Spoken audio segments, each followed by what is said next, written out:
Dans ma vie, je m'occupe depuis 40 ans, je suis un vieux truc, depuis 40 ans, je m'occupe surtout des problèmes de foyer, d'éducation des jeunes. Et souvent, on me prend à contre-pied, on me dit, vous parlez du mariage, vous n'êtes même pas marié, vous êtes mal placé pour parler. Tandis qu'avec vous, je suis à l'aise. Je suis célibataire comme vous. Vous vous rendez compte, ça, si c'est pas formidable? Est-ce que vous vivez? Ben, on vis aussi. Vos manques, je les ressens. Vos solitudes, je les ressens. Et je crois qu'en ce sens-là, je suis très à l'aise d'être avec vous et aussi très heureux de le faire, je peux le dire. N'oubliez pas que dans votre vie, votre célibat, votre situation actuelle, c'est votre priorité pour savoir ce que vous allez en faire. Vous n'êtes pas tout seul. Le célibataire en attend, je dirais, d'une rencontre. Il y en a 8 millions. Moi, je trouve ça extraordinaire. Alors, de grâce, dites-vous, vous n'êtes pas tout seul. Il y a énormément de JJMS. Vous savez ce que c'est qu'une JJMS? C'est une femme jeune, jolie, mais seule. Ça, il y en a beaucoup de JJMS. Et c'est vraiment dommage. Et il y a énormément aussi de garçons qui attendent vraiment l'âme sœur. Et si personnellement, je me suis penché un peu sur ces problèmes de célibataire, c'est que je me suis dit, quand on voit le nombre prodigieux de filles de valeur, de gars de valeur, et qui ne sont même pas fichus de se rencontrer, on a quand même envie de les botter. Alors, bon, je ne critique personne, car vous verrez combien je dois mettre de nuances à tout ce que je vais vous dire. En tous les cas, il y en a un marché qui est tellement important, puisque les agences de tourisme, les agences de rencontres sont de plus en plus nombreuses. Et si vous voulez, les agences savent qu'il y a dans vos poches 140 milliards à prendre d'euros. Alors quand même, vous êtes quand même des gens drôlement intéressants pour eux. Alors voilà, les célibataires.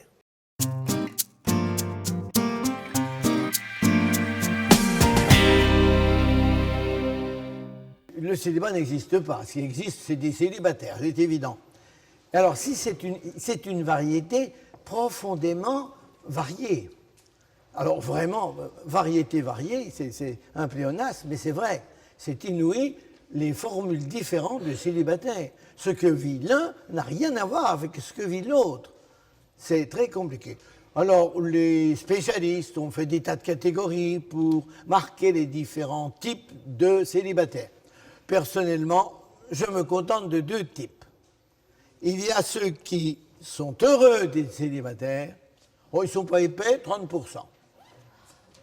Et puis il y a ceux qui souffrent de leur célibat, donc 70%.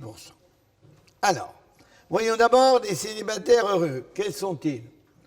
Bien, vous avez quand même déjà les nombreux religieux qui ont choisi volontairement le célibat. On compte en France à peu près 70 000, ils sont ceux-là. Plus les laïcs consacrés ou ceux qui font partie de certains instituts de laïcs consacrés, voire de communautés charismatiques, etc., où pratiquement ils ont choisi ce célibat. C'est un célibat-là qui a une fonction mystique, religieuse, etc. 70 000. Vous avez aussi les prêtres. Alors là, on peut dire que les prêtres de ma génération, on voulait le célibat, on le voulait, pourquoi? Pour se donner totalement au Seigneur, totalement aux autres. Aujourd'hui, les jeunes, ils aimeraient mieux qu'on ne leur mette pas le canot bonus en plus de la prêtrise. Il y en a beaucoup qui diraient qu'on veut bien être prêtre, mais pourquoi après tout ne pas être marié?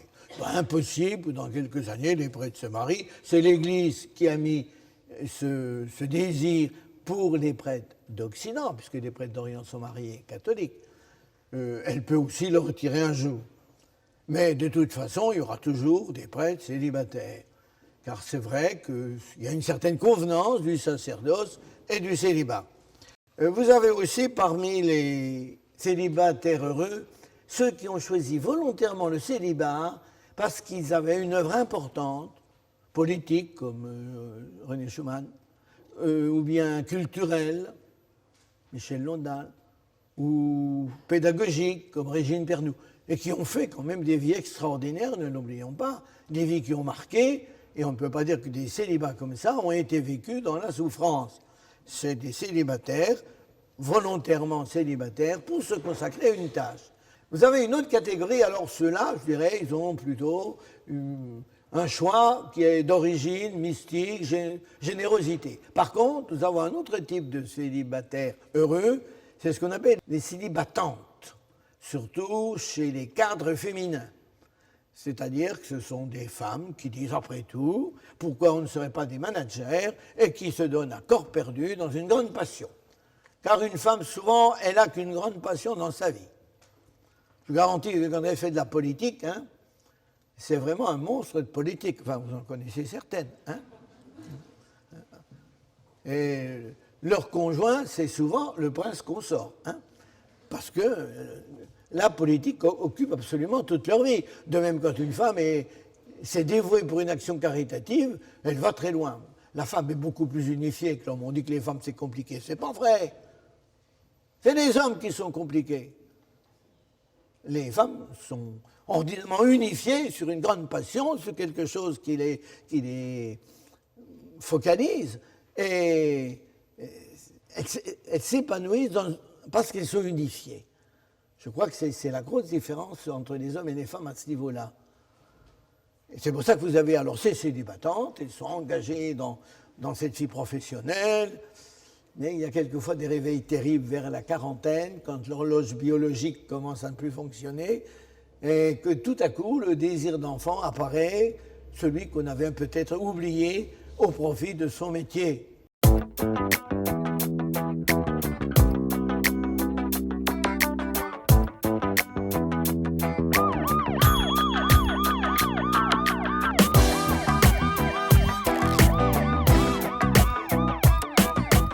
Vous avez aussi, alors, ce qu'on appelle la génération solo. C'est des célibataires qui disent « Moi, je veux bien vivre, peinard, cool. Je ne vais quand même pas m'embêter avec une femme. Je ne vais pas m'embêter avec des gosses. Hein. Aujourd'hui, il y a des self-service. On a des micro-ondes. On peut vivre une vie. On n'a pas besoin de bobonne. Hein. C'est très intéressant. Ça ne veut pas dire qu'on n'a pas des relations comme ça de temps en temps, mais on ne s'engage pas. Cool. Alors évidemment, c'est des célibataires qui ont une certaine dominante narcissique, dominante un peu égoïste quelque part. On peut faire la fête. Si on est célibataire, on va profiter de son célibat. Il y a aussi tous les célibataires qui ont été échaudés. Ceux qui ont eu un râteau dans le passé, puis qui se disent ça va. Hein.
C'est vrai que le célibat, c'est vrai, on comprend que beaucoup en souffrent. Il nous arrache à des fonctions instinctives profondes. Le désir de rencontrer quelqu'un qui soit tout pour nous, pour qui on serait l'unique, quelqu'un pour qui on compterait, aux yeux de qui on aurait valeur. Et puis, il y a ce désir de transmettre la vie, qui est un désir, je dirais, tripal, viscéral, et qui est dans tous les êtres humains profondément ancré. Donc, on comprend qu'il y a forcément un manque au niveau du célibat. Et puis il y a la solitude.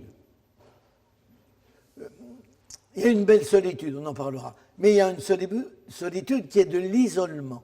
Où vraiment, ce que me disait une célibataire, ce qui est terrible, voyez-vous, c'est d'aller à la boîte aux lettres et qu'il n'y a que des CCP. Et c'est vrai, ce sentiment de solitude est pénible, surtout le soir. Quand on assiste à une fête familiale et qu'on rentre tout seul chez soi comme des ballots, pendant que les autres rentrent chez eux en famille. Souffrance des célibataires, la solitude. Souffrance d'être obligé de prendre des décisions tout seul, alors qu'on aimerait bien, pourtant, avoir quelqu'un qui nous aide. Le célibat peut nous laisser croire qu'on n'a pas de valeur. Puisque personne ne s'est pas intéressé à moi, c'est que je ne dois pas être très aimable, pas très beau, etc. Et on va se trouver des tas de défauts. Oui, ajoutons que le célibat n'est pas considéré beaucoup par l'entourage. Vous savez qu'actuellement, la grande mode, c'est le couplisme. Il faut être en couple. On n'a pas dit forcément un mariage, c'est autre chose, mais le couplisme. À tel point d'ailleurs qu'un divorcé, il s'empresse dès qu'il peut de refaire un couple. On veut vivre en couple, on veut la vie de couple. D'ailleurs, pour ça aussi, c'est pour cela aussi que souvent on la rate, parce que justement on la veut trop belle et qu'on veut vivre quelque chose de merveilleux qui n'existe pas. Mais l'entourage culpabilise souvent les célibataires. Hein? D'abord, si tu es célibataire, hein, entre nous, c'est que tu l'as bien voulu. Hein? Tu te plains que personne ne t'aime pas, mais en fait c'est toi qui n'aimes pas les autres. Hein? Tu y es pour quelque chose. C'est beaucoup de célibataires s'accusent, se disent, ben oui, c'est peut-être moi qui... Alors, vous serez traité très vite, soit égoïste, oui c'est ça, vous vivez pour vous, soit coincé, vous êtes coincé, c'est pas possible, vous avez peur de l'homme, de la femme, vous avez peur de l'autre sexe. Et la société ne peut pas vraiment aimer profondément les célibataires. Pourquoi? Parce que dans l'inconscient de la société, c'est la survie de l'espèce qui est en question. Imaginez que tout le monde soit célibataire, il n'y aura plus beaucoup de gens sur la Terre dans quelques années, vous comprenez bien? Et c'est d'une certaine façon pourquoi dans toutes les époques du monde, dans toutes les civilisations, les célibataires ont été plus ou moins condamnés. Vous voyez? À Rome, un célibataire, du temps des Romains, ne pouvait pas hériter de ses parents. Chez les Grecs, ils payaient des impôts. Chez les Juifs, alors le célibat, c'était considéré comme vraiment une malédiction de Dieu. Parce qu'il fallait se marier pour avoir peut-être dans ses descendants le Messie. Par conséquent, il faut se marier. Et vous voyez bien souvent dans la Bible combien les femmes qui ont un enfant, comme le petit Samuel, Anne dit « Merci Seigneur, quelle bénédiction !» C'était une bénédiction d'avoir un enfant, car chacun espérait que peut-être, avec un coup de chance, ils auraient eu le Messie parmi leurs descendants. À la Révolution également, après Colbert d'ailleurs, on a augmenté les impôts. Savez-vous même qu'à un moment donné, dans la Troisième République, les célibataires n'ont pas eu le droit de vote. C'était pour vous dire que vous n'êtes pas intéressant pour la société puisque vous n'en assurez pas la survie. Alors, quels sont les types de célibataires qu'on trouve? Alors, vous avez tous les célibataires qui ont été sacrifiés par les parents. Combien de filles, notamment, sont restées célibataires parce qu'elles ont dû soigner leurs parents malades? Sacrifiés pour les parents. Tu ne peux pas nous quitter, tu vois dans quel état nous sommes. Et après, il y a des réveils qui sont quand même douloureux. Vous retrouvez là aussi tous ceux, les handicapés, c'est évident. Je vais vous dire que moi, ce qui m'aide beaucoup à assumer mon célibat, c'est de me dire je suis solidaire de tant de handicapés. Et quand je peux parler à des handicapés, ben je dis je suis comme toi. Et on peut être heureux dans son célibat, tu vois, je suis heureux dans mon célibat, tu peux être heureux dans ton célibat. Mais c'est vrai qu'il y a beaucoup de souffrances parmi les handicapés et que dans le monde moderne, dans certains offices de psychiatrie, On leur fournit de temps en temps une prostituée pour qu'ils aient le bonheur de connaître les plaisirs sexuels, ce qui ne fait qu'augmenter en eux le besoin de tendresse qu'ils n'ont pas. Vous avez aussi, parmi ces célibataires, vous avez aussi ceux qui ont été bloqués dans le passé, ceux qui ont eu d'aventure au point de vue de la sexualité. Il y a quand même 9% de filles qui ont été victimes d'inceste. Il y a la place aussi, beaucoup plus fréquente qu'on ne croit, de certains viols qui ont marqué et qui font qu'à partir de là, l'homme, non, de grâce, c'est l'agresseur par définition. Vous comprenez? Il y a tous ceux qui ont été plaqués au cours les largués, comme on dit, les râteaux, quoi, qui ont été largués par quelqu'un qu'ils ont aimé. Dans ces célibataires, vous avez tous ceux qui ont aimé quelqu'un autrefois, qu'ils n'ont jamais oublié. Et il peut s'en présenter 1000, il n'y a que lui. Alors on va attendre qu'il soit veuf. On va attendre longtemps, parce que d'habitude, les femmes meurent avant. Célibataires, il y a ceux aussi qui presque disent ne veulent même plus s'en sortir. Et puis il y a ceux qui ont laissé filer le temps. On n'a pas vu les années passées, on ne s'est pas trop cassé la tête, puis voilà qu'on s'aperçoit qu'on a déjà 40, 42, 40 ans, 45 ans. Ça va vite la vie. Et on s'est laissé avoir. Alors voici les réflexions entendues par ce type de célibataire malheureux. Alors là, vous allez vous reconnaître beaucoup. La solitude, c'est pas supportable. Je n'ai pas choisi d'être célibataire. C'est dur à vivre le non-choix. Je suis contraint de vivre ce que je ne voulais surtout pas. Je suis en impasse, ma vie n'a pas de sens. Et le pire, c'est que ça doit être de ma faute. Je sens que ça ne peut plus durer. Je voudrais tellement d'une vie bien remplie. Je voudrais laisser une trace. Je voudrais servir à quelque chose. Je vieillis à grande vitesse. L'horloge biologique est là, c'est une fille. J'ai beau prendre de l'antiride. Je sais que le marché de l'antiride fonctionne énormément. C'est incroyable. Et les pharmaciens font plus d'affaires avec ça qu'avec les médicaments. Surtout que ce n'est pas remboursé par la Sécu. Je suis bien comme ça pour le moment. Oui, mais plus tard. À 50 ans, je n'aime pas du tout qu'on me dise « mademoiselle ». Impossible de trouver un gars, ils ne veulent que du jeune et du tendron. J'en ai assez d'être dragué par des mecs qui n'ont rien à faire de moi. La continence me pèse et des aventures, ça déçoit. J'en sais quelque chose. Le marché du mariage dans les officines ou sur Internet, merci. Un garçon. Dès qu'une fille s'attache à moi, je fuis de peur de perdre ma liberté. Si tu n'as pas de vie sexuelle, tu sais, dans le monde moderne, tu es anormal.